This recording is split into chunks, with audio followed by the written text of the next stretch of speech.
이제 피스메이커라는 주제로 한 4주 정도 함께 말씀을 나누려고 하는데요.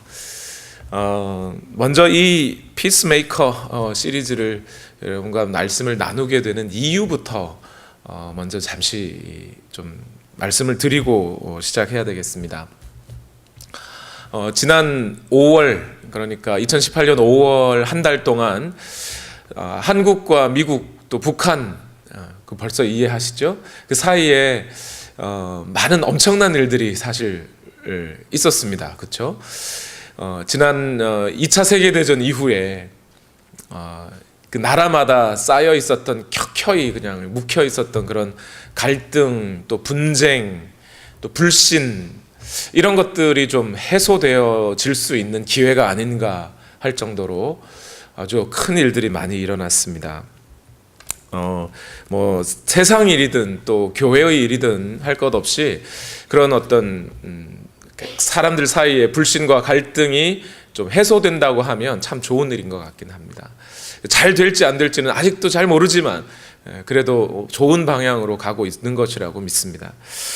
그런데 그런 그 국가 간에 좋은 일들이 있는가 하면 반대로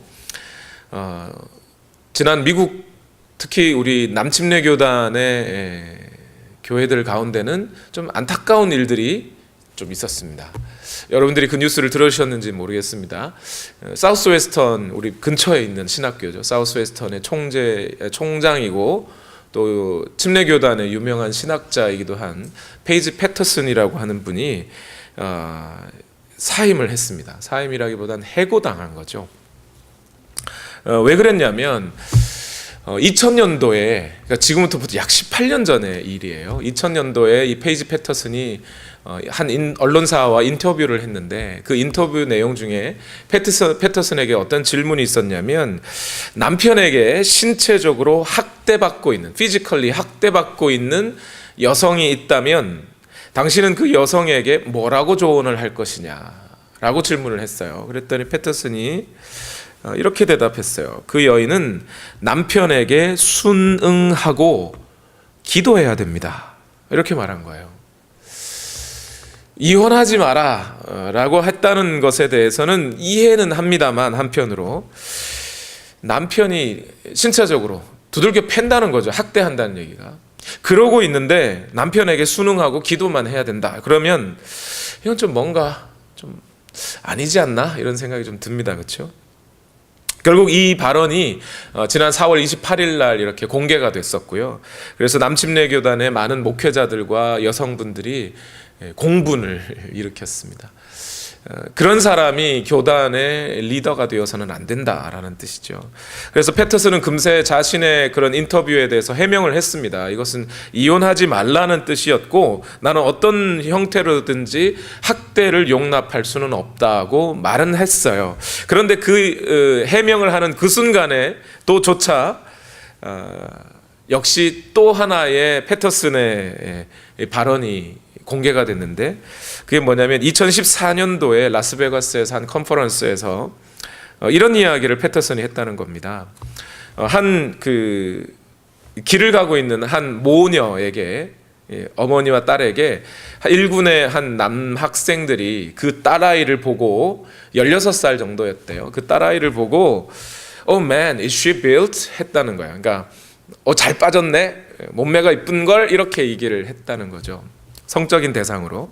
그때 이 어머니가 이 남학생들에게 그러지 말라고, 우리 딸에게 그런 말 하지 마라 라고 얘기를 했는데, 그때 패터슨이 그 어머니에게 뭐라고 얘기를 했냐면, 자기가 그런 얘기를 했다고 이 컨퍼런스에 밝힌 거죠. 내버려 두십시오. 이 남학생 아이들을 내버려 두십시오. 이 아이들이 한 말이 성경적입니다. 여러분, 문맥이 어땠는지 간에, 그 상황이 어땠든지 간에 여러분 이게 쉽게 이해가 되세요? 16살 난 소녀를 성적으로 놀리는데 그게 성경적이라고 이야기했다는 게 저도 아무리 생각해도 이해가 잘 되지 않습니다. 그러면서 결국 이사회가 소집이 됐고 패터슨을 해고하기로 했습니다. 처음에는 해고는 하지만 은퇴한 총장으로서의 모든 대우를 다 해주자 했다가 여전히 여론이 거셌기 때문에 며칠 전에 들려오는 소식으로는 퇴직 후에 누릴 수 있는 모든 총장으로서의 자격과 권한도 박탈하기로 했답니다. 이런 소식을 듣고 있는데 제 마음에 어떤 생각이 드냐면요, 여러 가지 질문이 떠올랐습니다. 그러니까 패터슨을 사임시켜야 되느냐 말아야 되느냐, 아니면 성적으로 놀리는 말들이 성경적이냐 아니냐, 이런 것들을 다 뒤로 하고요. 그런 어떤 논쟁거리를 일단 뒤로 하고 가장 근본적으로 이 상황을 다시 한번 생각해 봤습니다. 패터슨이라고 하는 사람은 신학교 총장이에요. 신학자예요. 서던 베프티스트 컨벤션에서 아주 대표적인 신학자입니다. 리더예요. 그런 사람에게 어떤 가정의 문제로, 특히 학대받는 여인의 문제로 조언을 구했다는 거예요. 그 얘기는 뭐죠? 여전히 그리스도인의 가정 가운데 그렇게 학대받는 일들이 있다는 거죠. 불화하고 분쟁하고 다투고 심지어 그것이 더 발전되어서 폭력까지 나아가는 일들이 있다는 겁니다. 분명히 성경은 그리스도인들에게 너희는 세상의 빛이요 소금이다 그렇게 하셨고, 화평하게 하는 자는 복이 있나니 하나님의 아들이라 일컬음을 받을 것이다 라고 얘기하셨어요. 그리스도인들은 그런 화평케 하는 자의 직분을 감당하고 살아야 할 사람들이라고 우리는 분명히 알고 있어요. 그럼에도 불구하고 그리스도인 가정에 그런 학대받는 일이 여전히 일어나고 있고, 또 뿐만이 아니라 그 학대받는 여인이나 또는 성적으로 놀림을 당하고 있는 일들이 있음에도 불구하고 그것을 건전하게, 또는 그냥 건전한 것이 아니라 성경적으로 그 교회, 그 가정이나 또는 교회 안에 여러 가지 갈등을 해결해 줄 수 있도록 조언해 주는 사람이 그렇게 없었나? 참고 기도만 하시라고 하는 그 말밖에는 해줄 수가 없었나? 성경도 그렇게 말하고 있는 것인가? 그런 마음이 많이 들었어요. 심지어 그 그리스도인 가정 안에 학대니 또는 이혼이니 이런 말 하기 전에 말입니다. 거기까지 가기도 전에 남편과 아내가 또는 부모와 자녀가 또는 교회에서 교회와 성도와 성도 사이에 아주 가볍고 또는 작은 갈등들이 있었을 때부터 그것을 해결할 수 있는 지혜가 없었을까? 그리스도인들은 매일 기도한다면서, 매주 교회 가서 예배를 드린다면서, 하나님의 말씀을 듣는다면서, 하나님은 지혜자이시고 우리가 구할 때 지혜를 주시는 분이라고 하면서, 오늘 우리가 갈등 속에 있을 때 그 갈등을 해결할 수 있는 지혜가 그리스도인에게는 없었단 말인가? 만약 그리스도인들의 삶에 이런 불평과 또는 갈등, 그것이 더 나아가 분쟁과 학대, 이런 것들이 계속되고 있다면 그러한 가정이나 교회를 그리스도인의 모임이라고 할 수 있을까? 또는 그들에게 적절한, 필요한 성경적인 조언을 줄 수 있는 사람이 없다면 과연 그리스도인의 삶에, 예수님은 분명히 그렇게 말씀하셨죠. 세상이 줄 수 없는 평화를 준다고요. 근데 그런 평화가 없다면 과연 오늘 우리에게는, 우리 그리스도인들은 이 땅을 어떻게 살아가야 한다는 얘기인가? 이런 여러 가지 질문들이 제 마음에 막 일었어요. 여러분, 오늘 여러분의 현실을 한번 돌아보세요. 우리가 그리스도인인데도 또 하나님 앞에 우리가 기도하고 예배를 잘 드리는 사람들임에도, 또 성경이 어떻게 살아야 할지 우리에게 알려주고 계심에도 불구하고 우리의 삶에 어떤 갈등, 그냥 갈등 정도가 아니라 그 갈등이 좀 증폭되고 많아져서 부모 자식 간에 말도 안 하고 지낸다든지, 교회를 갔는데 성도끼리 막 말하기도 싫어 이러면서 도리어 흉만 보고 있다든지, 그런 경우들이 없습니까? 평균적으로 보면 비그리스도인들보다는 그리스도인들이 착해 보이고, 평균적으로 보면 그리스도인 가정이 비그리스도인의 가정보다 좀 행복해 보이고, 평균적으로 보면 교회보다 국회 그죠? 나라의 국회보다는 교회가 좀 덜 싸우는 것 같이 보이는 건 사실입니다. 그런데 자세히 들여다보면 그 안에 별것 아닌 문제들로 여전히 다툼이 있고 분쟁이 있고 분열이 있지 않더냐는 겁니다. 그리고 교회들은 여전히 그런 사소한 갈등들이 번져서 큰 다툼이 되고, 그 갈등이 해결될 기미는 보이지 않고, 도와주려고 중재하려고 하는 사람이 있어도 잘 능력이 없어 보이고, 그럴 수 있는 능력이 없어 보이고, 그것이 오늘 우리의 현실인가? 그렇다면 여기에 오늘 우리는 어떻게 대응해야 될까? 다른 멀리는 잘 모르겠습니다. 다른 곳은 잘 모르겠어요. 제가 목회하고 있는 우리 온누리 교회만큼은 여기에 대한 어떤 해결책이나 충분한 지혜들이 있어야 하지 않을까? 그것을 전해줄 수 있어야 하지 않을까? 그게 목사의 역할이 아닐까? 이런 생각이 듭니다. 그래서 고민하던 끝에 설교를 몇 편을 시리즈로 하기로 한 겁니다.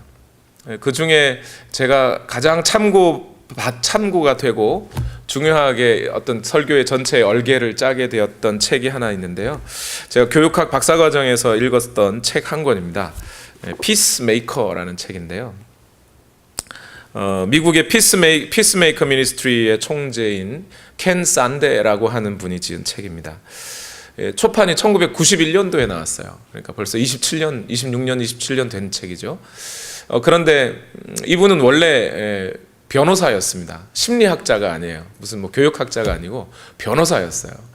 변호사였고, 그래서 변호사의 일을 하고 있는데, 주로 했던 업무들이 교회와 교회 또는 교회 내의 성도들 간의 분쟁에 관한 내용들을 주로 소송을 담당했었다고 합니다.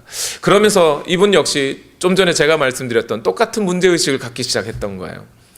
교회인데, 하나님이 화평케 하는 자의 직분을 주신 교회라고 하는데 교회 안에서 분쟁이 너무나 많더라는 거예요.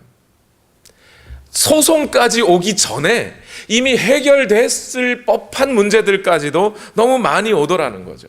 이것을 미리 해결할 수는 없었을까? 성경은 이 문제들에 대해서 얘기하고 있지 않았을까?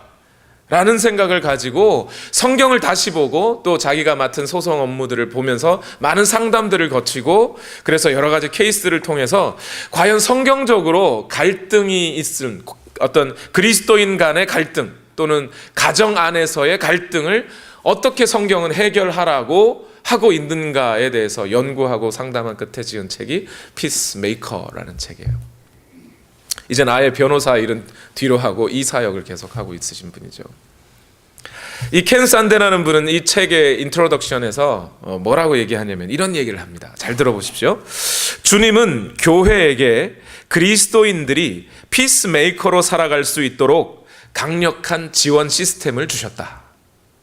그것이 곧 교회이다. 그러나 안타깝게도 오늘날 많은 그리스도인과 교회들은 아직도 갈등에 대해서 복음적이며 성경적으로 대응하는 방법, 능력을 기르는 일에 소홀하고 있다. 제가 번역해가지고요. 문장이 조금 완벽하진 않습니다. 무슨 뜻인지는 아시겠죠? 이분 말에 따르면 뭐냐면, 하나님은 오늘 그리스도인들에게 오늘 우리 가운데 일어나는 많은 갈등들에 대처할 수 있는 하나님이 원리를 주셨다는 거예요. 이미. 그리고 그 원리를 가르치고 성도들로 하여금 그 원리들을 대로 살아갈 수 있도록 지원하고 돕는 일을 해주는 역할을 교회가 해야 한다는 거예요. 그럼에도 불구하고 현대 교회와 또 많은 그리스도인들은 그 갈등에 대처하는 능력을 기르지 않고 있다는 겁니다. 기를 수 있고 또 길러야 함에도 그렇게 하지 않고 있다는 거예요. 그래서 그 갈등이 증폭되고 분쟁과 분열로 가게 되어버렸다는 거죠. 특히 오늘 제가 관심을 갖는 단어는요, 이분이 하시는 말씀들 중에 갈등을 이분은 해소 또는 resolve라는 단어를 안 써요. 또는 갈등을 없앤다 또는 remove 한다라고 하지도 않습니다.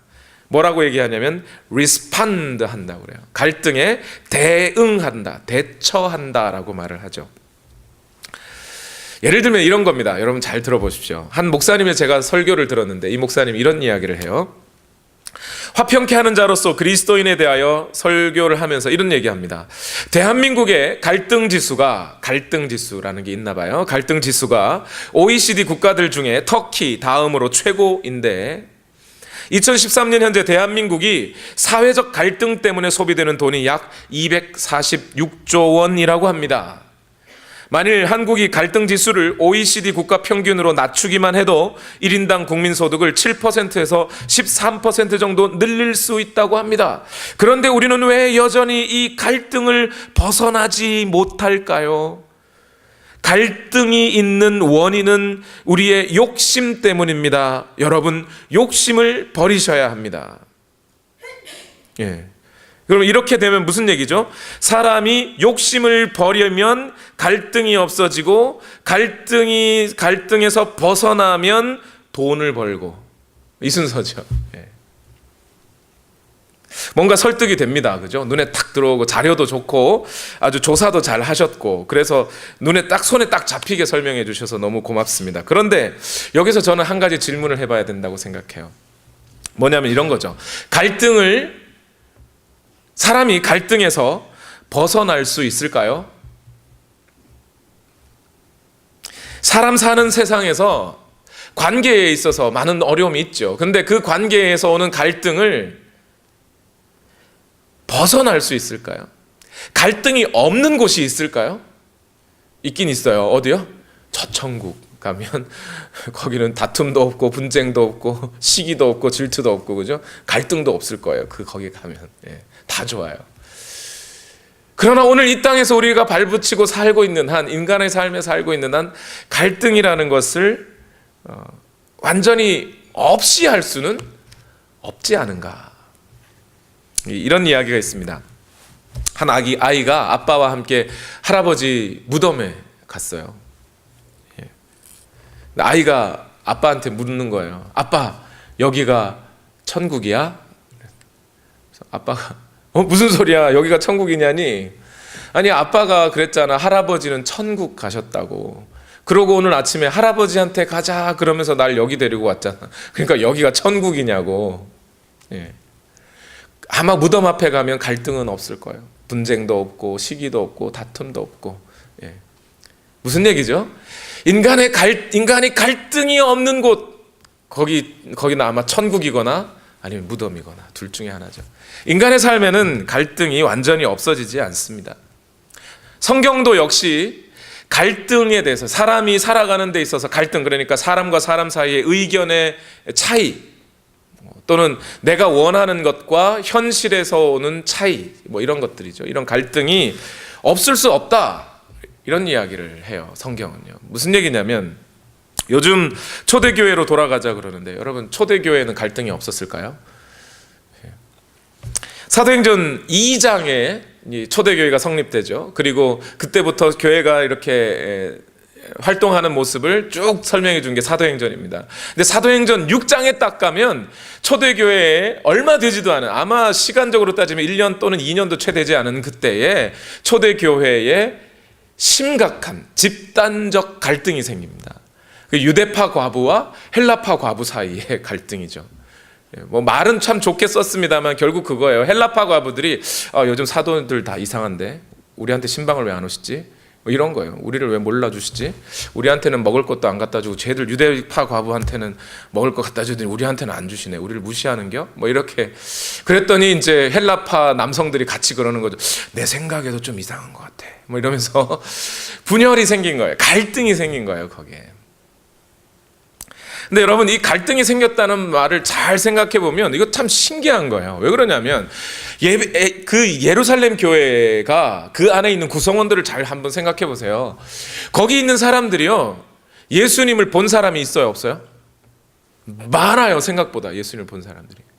그리고 예수님이 죽는 거, 예수님이 부활하시는 거, 예수님이 승천하시는 거 한 500여 명이 봤다 그랬어요. 그렇죠?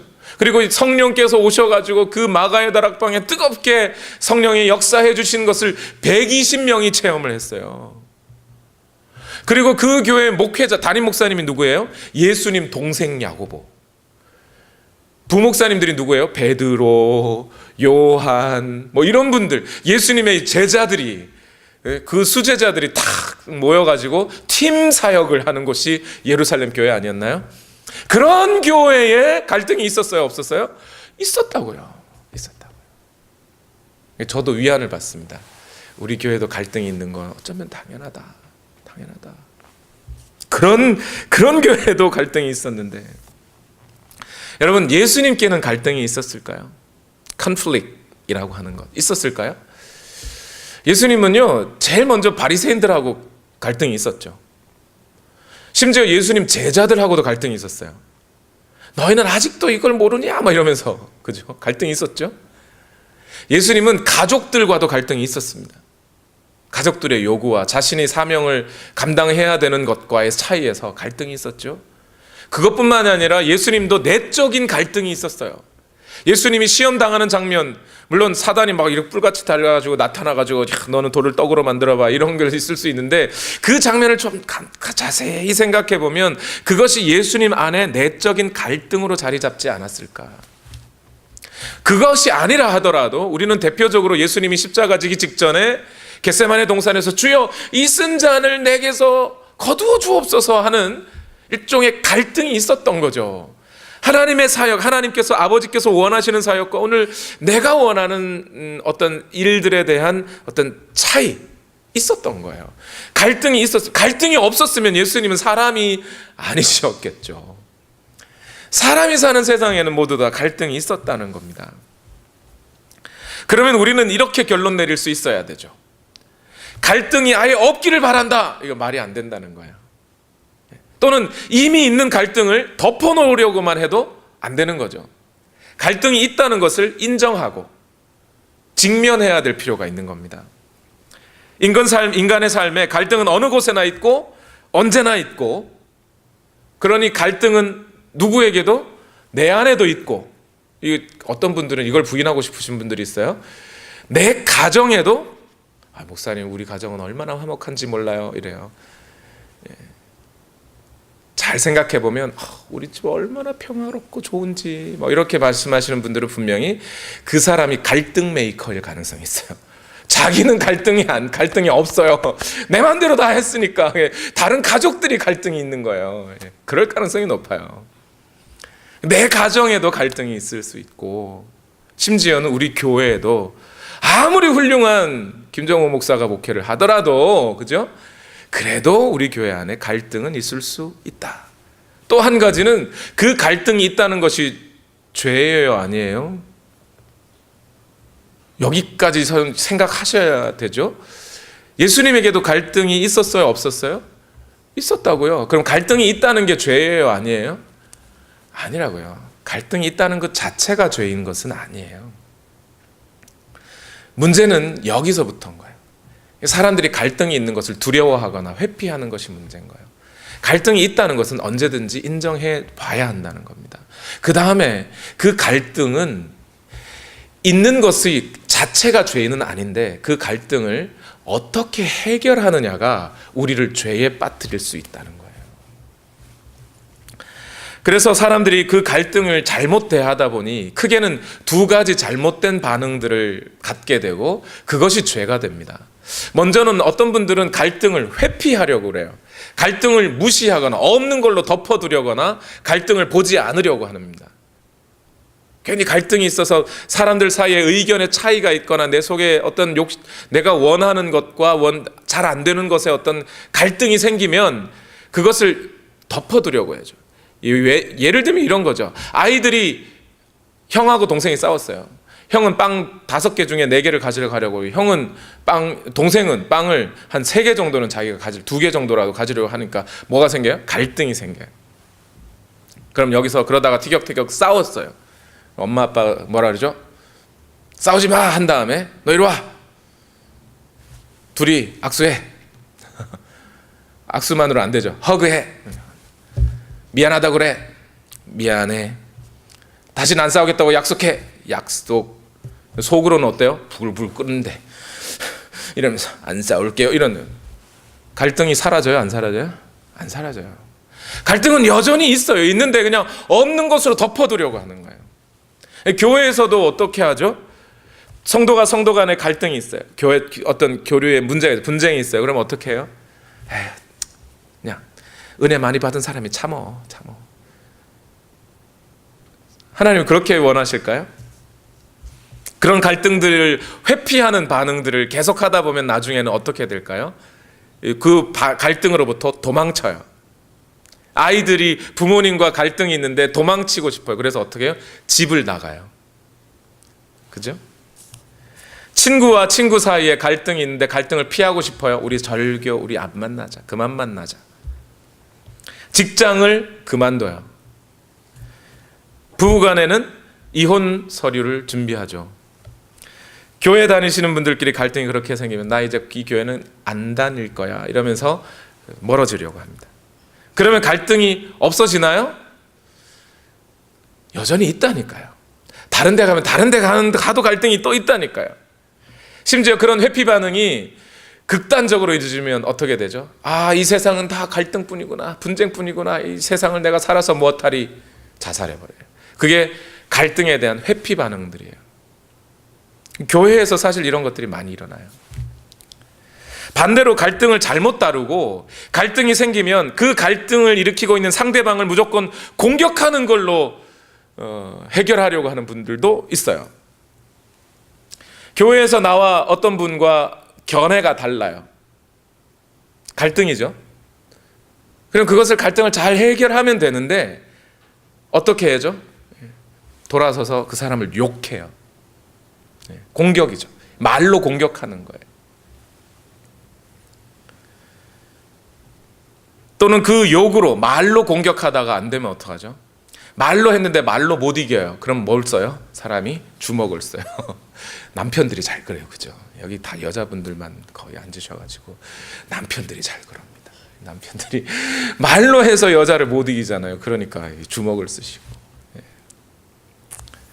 육체적으로 언어적으로 폭력을 하든지 아니면 금전적으로 손해를 입히든지 나중에는 소송으로 끌고 가죠. 그것도 안 되면 어떻게 해요? 소송으로도 해결이 안 될 것 같으면 분이 안 풀리면 결국 살인까지 갑니다. 그게 갈등을 잘못 해결하는 방식들이에요. 결국 이런 반응들은 교회와 가정에 치명적인 손해를 입히고 관계가 깨지거나 아니면 내가 죽거나, 그러니까 뭐 이렇게 계속 묵혀뒀다가 속에서 갈등을 막 있다가 사람이 그런 거거든요. 이렇게 스트레스가 100 정도 되면 터지는데, 그죠? 한 99까지 쌓아놓고 있다가 마지막에 1 명이 지나가다가 오늘 너 얼굴에 뭐 묻었네? 별말 아닌데 거기에 스트레스를 딱 받아서 100을 채우면 그냥 터지는 거, 이런 식으로. 예. 또 교회에 대해서도 이런 거죠. 그 교회 참 문제 많아 막 이러면서 욕을 해요. 뭐라고요? 교회에 문제 있는 것은 당연하다고요. 문제 있는 게 문제가 아니고 그 문제를 어떻게 해결하느냐가 문제인 거예요. 그러니 이제 여러분 이런 생각을 하셔야 됩니다. 여러분이 가정 안에서 어떤 문제가 있거나 갈등이 있으면 그 갈등을 회피하려고 하지 말고, 또 그 갈등이 있는 상대방을 무조건 공격하거나 비난하려고 하지 말고 갈등을 잘 관리해야 되는 거예요. 그래서 이 켄 산데의 피스메이커에는 매니지먼트라는 단어를 써요. 관리해라, 갈등을. 이 갈등을 관리한다는 말은 뭐냐면 평생 따라다니는 것을 가지고 관리라는 말을 쓰는 거죠. 감기는 평생 따라다니는 건 아니죠. 오늘 감기 걸리면 한 일주일 있으면 나아요. 그러니까 감기를 치료한다고 말해요. 그런데 당뇨병은 치료가 거의 불가능해요. 그러니까 어떡하죠? 당뇨병은 죽을 때까지 관리하는 거죠. 먹는 거나 뭐 운동 가지고 관리를 하듯이 오늘 그리스도인이 피스메이커가 된다는 것, 또 그리스도인의 삶에 그 가정과 교회에 평화가 있게 한다는 것은 갈등을 없애서 평화로운 게 아니고 그 갈등을 잘 관리함으로써 그 가정과 교회 안에 평화가 생긴다는 거예요. 갈등을 아예 없애려고 하지도 말고, 또 갈등으로부터 피하려고 하지 말고, 갈등의 상대방을 공격하려고 하지도 말고 갈등을 잘 관리하자는 겁니다. 그러면 오늘 그리스도인들에게 갈등을 잘 관리할 수 있는 비결이 있느냐? 있어요. 성경은 오늘 그 말을 해줍니다. 오늘 본문 고린도전서 10장 31절을 다 같이 읽어보겠습니다. 시작. 그러므로 여러분은 먹든지 마시든지 무슨 일을 하든지 모든 것을 하나님의 영광을 위하여 하십시오. 이렇게 말해요. 아니, 하나님의 영광을 위하여 갈등을 관리하라. 이 말이 뭐냐면 이게 무슨 뜻이 되냐면요, 이게 하나님의 영광을 위해서 갈등을 관리한다는 말은 이런 뜻입니다. 오늘 우리가 어떤 갈등의 상황 속에 있을 때 무슨 생각을 해야 되냐면 How can I please and honor God in this situation? 이렇게 우리 자신에게 물어보는 거예요. 바로 이 갈등의 상황에서 남편과 또는 아내와 자녀와 부모와 또는 교회 성도들과, 아니 심지어 어떤 경우 목사님과 갈등이 있을 때 그 갈등 가운데 오늘 내가 어떻게 하는 것이 하나님을 기쁘시게 해드리는 것일까를 생각하는 것을 말해요. 에이, 목사님 또 어떻게 하나님을 기쁘시게 할까, 하나님의 영광을 위하여 하라고 하니까 또 참으라는구나. 아니, 무조건 참으라는 게 아니에요, 여러분. 내가 옳은 대로 내 생각대로, 맞아, 참아야지 뭐, 그러고 참는 것을 말하는 게 아니에요. 다 용서하고 더 화해하라는구나. 아니요, 그런 뜻 아니에요. 잘 생각해 보셔야 돼요. 오늘 문맥을 찾아보시면 고린도전서 이야기예요, 지금. 그런데 이 고린도 교회는 그 당시 분쟁으로 최고의 교회 아니었습니까? 교회가 4분 5열 교회예요. 그 교회 안에 고린도전서 8장에 보면 우상의 제물을 먹는 문제로 갈등이 있었어요. 교회 안에 분열이 있었어요. 어떤 사람은 먹어도 된다, 어떤 사람은 먹으면 안 된다라는 이 논쟁이 있었던 거죠. 또 고린도전서 10장에도 보면 우상을 섬기는 문제, 그 다음에 고린도전서 11장에 가면 성찬식에서 포도주와 떡을 먹고 마시는 것에 관한 이야기가 있어요. 그런 이야기들 하는 도중에 지금 고린도전서 10장 31절에 바울이 이렇게 얘기하는 거예요. 먹는 문제, 마시는 문제 좋다, 토론할 수 있다, 논쟁할 수 있다. 그런데 먹든지 마시든지, 먹는 것이 옳다든지 그르다고 하든지 어찌했든지 간에 지금 너희가 하는 모든 일들이 하나님의 영광을 위하여 하고 있는지는 생각해봐라 라고 얘기하는 거예요. 그런 갈등 속에서, 고린도 교회가 처한 갈등 속에서 당신들이 먹는 것이 옳다, 마시는 것이 그르다 뭐 이런 이야기들을 하기 전에 그 모든 일들이 하나님의 영광을 위해 하고 있느냐, 하나님을 기쁘시게 하는 일들을 위해 하고 있느냐를 생각해 보라는 겁니다.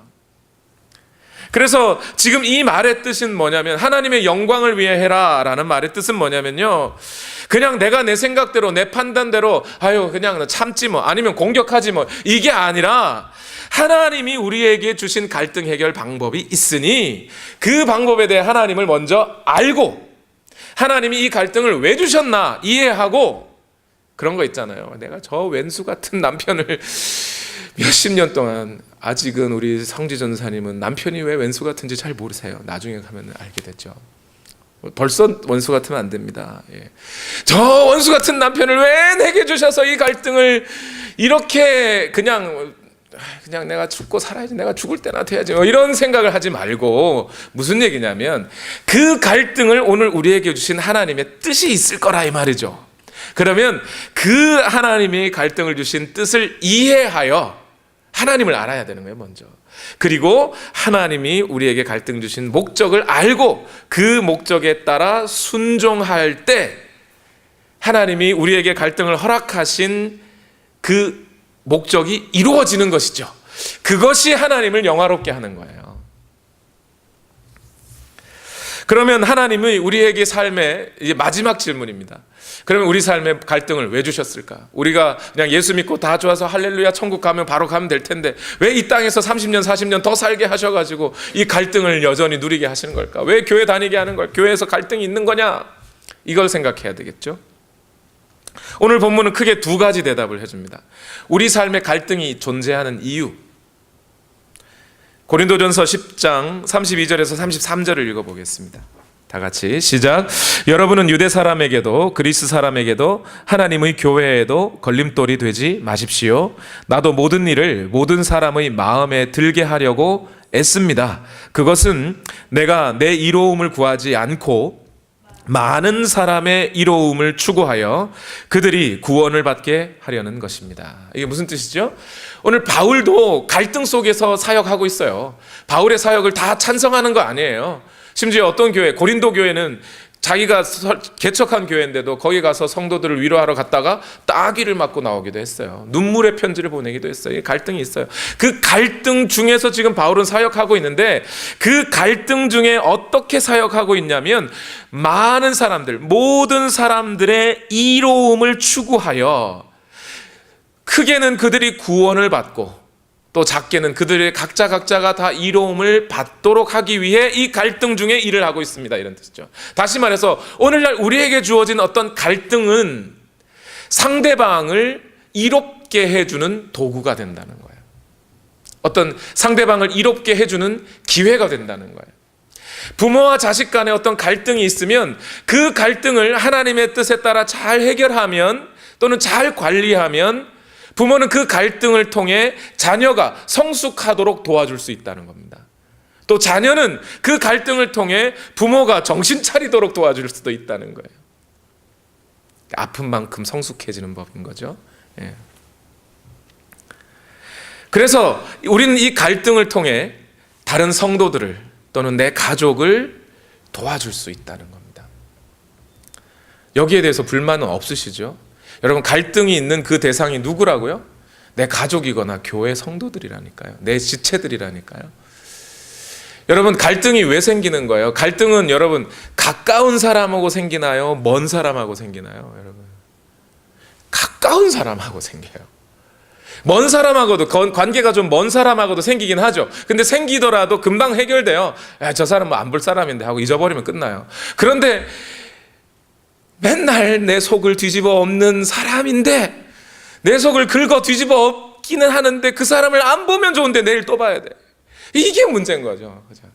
그 사람들이 주로 대부분 누구예요? 가족이거나 교회 성도들이거나, 안 봤으면 좋겠는데 내일 다음 주에 또 봐야 돼. 이게 문제인 거예요. 그러니까 자녀들도 보통 이제 옆집 갔다 오면, 친구 집에 갔다 오면 엄마한테 친구 엄마에 대해서 좋은 얘기해요, 나쁜 얘기해요? 좋은 얘기하죠. 친구 엄마가 밥도 잘해줘, 뭐 요리도 얼마나 맛있는지 모르겠고, 친구 엄마는 얼마나 이쁜지 모르겠고, 나한테 얼마나 잘 대해주셨는지. 그러면 엄마는 거기에 벌써 탁 기분이 상하죠. 그 집 가서 살아, 이러면서. 엄마들은 옆집만 갔다 오면 아들이 한 명이 생겨요, 그죠? 엄친아라는 아들이 생겨요. 옆 엄마 친구 아들은 말이야. 애들은 그걸 또 듣기 좋아요? 싫어하죠. 아, 엄마는 왜 나를 이렇게 애들하고 비교해가지고 나를 이렇게 마음 상하게 만드냐고 막 그래요. 엄마의 요구는 그게 아닌데 왜 그런 일들이 생기죠? 내 아들이니까, 내 자식이니까, 내 엄마하고 내 아빠니까 그런 일이 생기는 거예요. 안 볼 사람들이면 그런 일 안 생겨요. 갈등이 있을 리도 없어요. 그런데 그 갈등 속에 서로의 요구가 있고, 그 요구들을 만약 서로가 잘 타협한다든지 또는 협력한다든지, 갈등이 번져서 분쟁이 된 것을 잘 화해한다든지, 우리가 그런 협력할 수 있고 화해할 수 있는 능력이 갖추어지기만 한다면 그 갈등 속에 도움을 받는 사람들은 우리와 가장 가까운 사람들이 될 거라는 거죠. 그래서 이 갈등을 잘 다루어야 하는 거예요. 또 어떤 분들은 가족들보다 교회의 성도들 간의 관계가 더 친밀한 분들이 계세요. 가족하고는 별로 안 가까운데 성도들하고는 가까우셔요. 근데 그러다 보니까, 가까우니까 뭐가 생겨요? 갈등이 생겨요. 근데 그 갈등을 잘 다루게 되면 내 지체가 은혜 속에 들어갈 수 있단 말이에요. 여러분, 이 관계를 잘 생각하면요, 좋은 힌트가 될지 모르겠는데, 여러분, 교회 다닐 때 갈등 없이 마음 편하게 아주 평화롭게 교회를 다닐 수 있는 방법이 하나 있습니다. 교회를 자주 안 가는 겁니다. 자주 안 가고, 교회를 가도 예배 시간 11시 시작이면 5분 늦게 들어가는 거예요. 그리고 5분 일찍 나오는 거죠. 중간에 성도들을 만나도 미소만 싹 지어주고 대화를 하지 않는 겁니다. 교회에 무슨 일이 있어도 안 가는 거예요. 교회에서 전화번호 알려달라고 해도 절대 가르쳐주지 말고, 전화 오면 또 싫으니까 갈등이 생기네요. 그렇게 살면 평화롭습니다. 아무 관계 없어요. 교회에서 무슨 일이 일어나도 나하고는 관계없는 일이 돼요. 관계가 머니까 갈등도 안 생겨요. 그러나 우리가 더 가까이 성도와 성도가 가까이 가고 목사와 성도들도 가까이 가면, 여러분 저한테 너무 가까이 오지 마세요. 갈등 생깁니다. 가까이 가면 갈수록, 성도가 서로가 하나가 되면 될수록 아주 사소한 문제로 갈등이 생기게 됩니다. 문제는 그 갈등을 피하려고 교회도 안 나가고 회피하고 한다고 그게 좋은 게 아니라는 거죠. 잘 사는 게 아니에요. 오늘 그 갈등들을 적절하게 성경이 말씀하시는 대로 대처하면 우리는 더 나은 방향으로 갈 수 있는데도 불구하고 그걸 하지 않으면 안 되는 그런 상황이라는 겁니다. 두 번째로 이 갈등을 잘 해결해야 하는 이유가 한 가지가 더 있습니다. 그건 뭐냐면 우리가 그 갈등에 잘 대처하면 상대방을 이롭게 하기도 하지만 또한 한편으로는 내게 영적인 성숙이 있습니다. 특히 그 성숙은 예수님을 닮은 성숙이 있습니다. 고린도전서 11장 1절 오늘 본문 말씀인데 다 같이 한번 읽어보겠습니다. 시작. 내가 그리스도를 본받는 사람인 것과 같이 여러분은 나를 본받는 사람이 되십시오. 지금 바울이 뭐라고 하는 거죠? 그 수많은 내적인 외적인 갈등 속에서도 이 갈등을 성도들을 위해, 모든 사람을 위해 갈등을 잘 조절하고 가려고 하는 그런 모습을 취하다 보니까 바울은 지금 누구를 닮고 있어요? 예수님을 닮고 있더라. 그러니 여러분도 나처럼 이렇게 갈등을 적절히 다룸으로써 예수님을 닮은 모습을 가지라라는 뜻이죠. 결국 갈등이라는 것은 나쁜 게 아니고 피해야 될 게 아니고, 오늘 갈등은 오늘 우리에게 예수님 닮은 모습을 갖게 해주는 재료가 된다는 겁니다. 여러분, 예수님은 어떤 분이셨어요? 예수님의 성품, 어떤 성품을 가지셨어요? 갈라디아서 5장 22절과 23절에 나오죠. 성령의 열매는 이것이니 사랑과 희락과 화평과 오래 참음과 자비와 양선과 충성과 온유와 절제니 이 같은 것을 금지할 법이 없다. 이 말씀은 성령의 열매가 9가지라는 얘기예요? 아니에요. 하나예요. 하나의 인격 속에 있는 거예요. 그 인격이 누구의 것이요? 예수님이라는 인격 속에 있는 거예요. 그런데 바울이 이 말을 하는 방식이 매우 재밌습니다. 성령의 9가지 열매를 5장 22절에 말했어요. 그 앞에 15절에는 어떤 말씀이 있냐면 같이 읽어봅시다. 시작. 그런데 여러분이 서로 물어뜯고 잡아먹고 하면 피차 멸망하고 말 터이니 조심하십시오. 이게 뭐죠? 갈등을 공격적으로 사용했다는 거죠. 그러지 말라는 거고. 갈라디아서 5장 26절로 가보십시오. 26절 시작. 우리는 잘난 체 하거나 서로 노엽게 하거나 질투하거나 하지 않도록 하십시다. 이건 뭐예요? 갈등을 회피하면서 나는 괜찮아 라고 얘기했던 거죠. 나는 갈등이 없어. 그래 놓고는 교회 가서 나는 괜찮은 척 하면서 막 열심히 찬양하고 막 남들 힘들게 해놓고, 그죠? 더 미워요. 그죠? 그런 태도를 취하지도 마라 하는 거예요. 즉 관계 속에서 이런 갈등을 잘못 해결함으로 말미암아 서로가 분열되고 관계가 깨지는 그런 일들을 만들지 말고, 여러분은 예수님 닮아서 예수님처럼 인격적인 열매를 잘 맺혀 가도록 하십시오. 이런 뜻이 되는 거죠. 그러니 여러분, 갈등이라는 것은 오늘 우리가 하나님의 백성답게 살아갈 수 있는 기회를 제공해 주는 거예요. 사랑이라는 것도 한번 생각해 봐요. 고린도전서 13장에는 사랑은 언제나 오래 참고 이랬어요. 왜 참아야 되는 거예요? 갈등이 없으면 참을 필요도 없어요. 갈등이 있으니까 그것을 참아서 사랑을 나타내라. 그렇게 사랑하는 동안 어떻게 된다고요? 너 자신이 예수님 닮아지는 것이다. 이런 뜻이에요. 그래서 저는 젊은 부부들, 저도 젊습니다. 그죠? 예, 젊은 부부들이나 아니면 젊은 부부를 그런 좀 어린 부부 이렇게 할까요?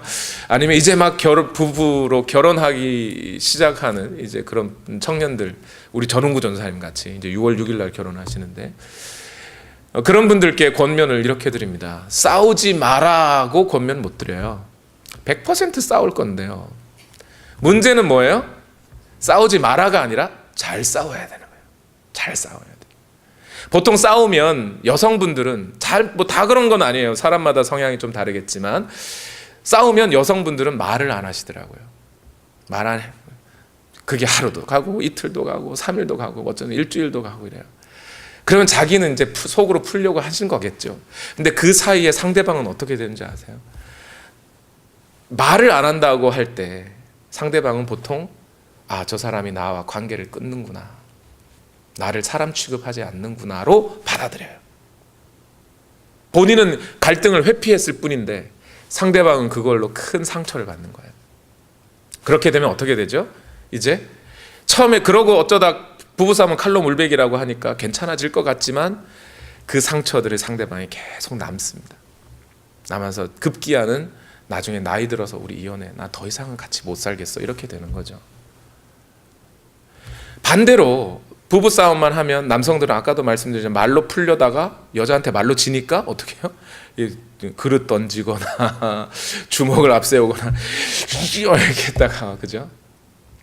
저는 잘 안 그럽니다. 저가 그럴 거라고 생각지 마시고, 그렇게 되면 어떻게 돼요? 폭력을 쓰는 순간 여성은, 부인은 마음속에 담아둡니다. 그죠? 너 그때 나 이렇게 때렸지. 너 이제 나중에 두고 봐. 그러면서, 그죠? 역시 그것도 관계를 깨뜨리는 거예요. 그러니까 또 뭐 싸우면 무슨 말인지 못해요. 그죠? 막 하면서 막 옆집 남편을 비교하고, 저 연예인이랑 우리 아내를 비교하고 막 이러면서 막 상처를 있는 대로 다 주는 그런 싸움을 하지 말라는 거예요. 그런 싸움은 결국 관계를 다 깨버리는 거죠. 오히려 싸움을 싸우되 잘 싸워야 돼요. 그럼 어떻게 싸우는 게 잘 싸우는 거냐? 그거는 다음 주부터 다음 주에 이어지는 설교 가운데 계속 말씀을 나누겠습니다. 오늘은 말씀을 맺을 건데요. 말씀을 맺으면서 여러분에게 한 가지 부탁을 드리려고 합니다. 여러분, 좋고 멋진 내용보다 여러분께 한 가지 부탁을 드려요. 저는 오늘 이 한 번의 설교로 여러분의 삶에서 가정의 어떤 갈등이나 또 교회와 성도 간의 갈등이 한 칼에 해결될 거라고 믿지는 않습니다. 설교 한 번이 중요한 게 아니고, 오늘 설교를 한번 여러분들이 듣고 이해하시는 것이 중요합니다만 그 다음이 더 중요합니다. 이제 집에 가셔서 실천을 하셔야 돼요. 집에 가셔서 뭘 하셔야 되냐면, 하다못해 종이라도 하나 꺼내놓고 펜 하나 들고 오늘 내게 있는 갈등이 무엇인지를 적어보는 일을 하셔야 됩니다. 남편과의 사이에서, 아내와의 사이에서, 또는 내 자녀와 또는 부모와의 사이에서 어떤 갈등이 있는지 그 갈등을 좀 정확하게 또는 구체적으로 적어보십시오. 또 이렇게 적으라고 하시면 어떤 분들은 큰 것만 생각하셔요. 대한민국과 미국의 갈등 이런 거, 그런 거 안 적어도 되고요. 아주 가볍고 작고 사소한 것부터. 저 같은 경우는 그런 거죠. 그런 것 가지고 생각을 많이 해봤어요. 우리 집은 변기 사용하는 거. 우리는 저희 남자 둘, 여자 둘 2대2잖아요. 변기 사용하는 방식이 달라요. 이거 어떻게 해결할 거냐. 속으로 해줘야 되는데 어떻게든 앉아서 싸라 이렇게 하다가 도저히 안 되더라고요. 그래서 요즘은 무릎 꿇고 쏴로 바꿨습니다.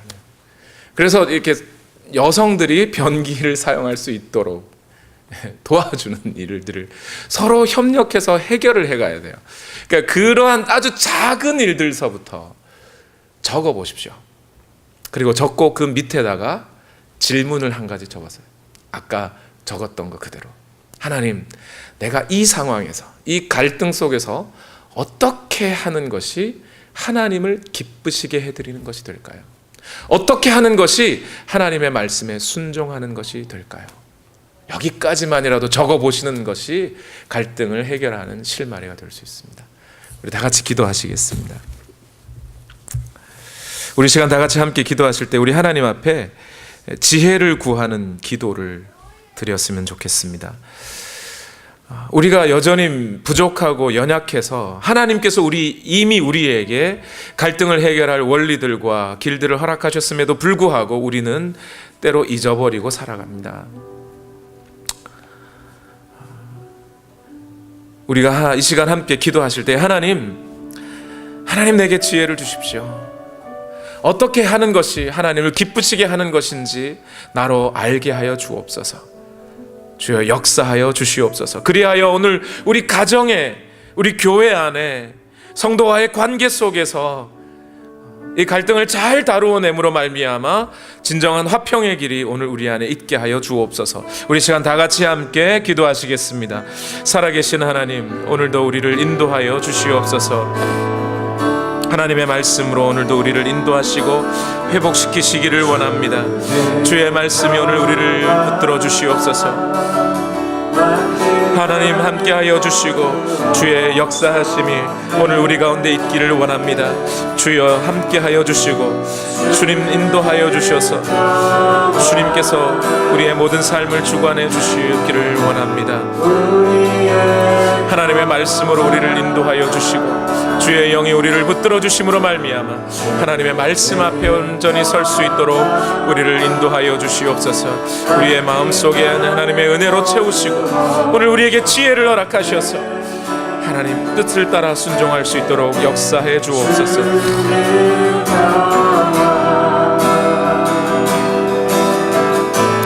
우리의 평화 염려 다 맡기라. 주가 돌보시니 주는 평화 우리의 평화 염려 다 맡기라. 주가 돌보시니 주는 평화 우리의 평화. 하나님, 오늘도 우리를 붙들어 주시옵소서. 우리가 부족합니다. 연약합니다. 하나님께서는 이미 우리 안에 화평하게 하는 자로서의 삶을 허락하시고 또 우리에게 그럴 만한 충분한 재료와 기회들을 주셨음에도 불구하고 때로 우리는 우리 자신의 자존심에 눈 어두워서 또는 갈등을 맞닥뜨리기 두려워서 이 기회들 또는 이 재료들을 놓치고 살았던 것 같습니다. 하나님, 이제라도 오늘 우리 삶에서 있는 이 갈등이 무조건 회피하거나 또는 상대방을 공격하는 것으로 깨버리지 않고 도리어 이 갈등을 잘 다루어서 그리스도인다운 삶으로 성숙하게 하고 또한 우리 모든 성도들과 다른 사람들에게 유익이 될 수 있도록 살아가는 그런 지혜를 우리에게 허락하여 주시옵소서. 하나님께서 역사하여 주시기를 원합니다. 주여 우리 삶을 인도하여 주시옵소서. 이 시간 또한 하나님 앞에 우리의 예물을 올려드립니다. 주여 받아 주시옵소서. 너희는 먼저 그의 나라와 그의 의를 구하라. 그리하면 이 모든 것을 너희에게 더하시리라. 약속하신 그 약속의 말씀대로 예물을 올려드리오니 이 모든 것이 이루어질 것이라고 하신 또한 약속 또한 우리에게 이루어지게 하옵소서. 예수님의 이름으로 기도하옵나이다. 아멘. 나의 모습 나의